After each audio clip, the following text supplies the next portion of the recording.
мен 16 мамыр аралығында еліміз бойынша Қазақстан тәуелсіздігінің 30 жылдығын мерекелеуге арналған 156 іс-шара өтті.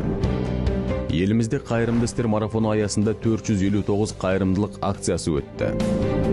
Отандасымыз альпинист Мақсұт Жұмаев тәуелсіздіктің 30 жылдығына орай Қазақстанның туын Гималай алтылығында Лабученнің оңтүстік шыңына алып шықты.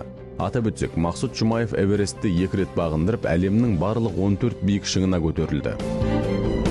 Қарағандыда жас сарбаз арасында «Мен өз елімнің патриотымын» атты бірінші облыстық фестиваль өтті. Фестивальдің мақсаты оқушылардың патриоттық сезімін тәрбиелеу, жас сарбаз сыныптарының қызметін жандандыру арқылы салауатты өмір салтын насихаттау. Шымкентте Қазақстан Республикасы тәуелсіздігінің 30 жылдығына арналған ұлттық мектеп лигасы спорттың 10 түрі бойынша ақпан мен мамыр айлары аралығында өтіп жатыр. Балқаш қаласында тұратын бизнесмен Серік Қасымбеков өз қорынан 100 мұқтаж отбасы үшін әлеуметтік маңызы бар азық-түлік сатып алуға 2 миллион теңге бөлді. Әлеуметтік желілерде тәуелсіздіктің мен үшін маңызы челленджі іске қосылды. Жоба тәуелсіздікті қазақстандықтардың жеке өмір тарихы, сезімдері мен естеліктері арқылы әр қырынан қарастыру. Ең маңызды естеліктер телеарналар эфирінде көрсетіледі.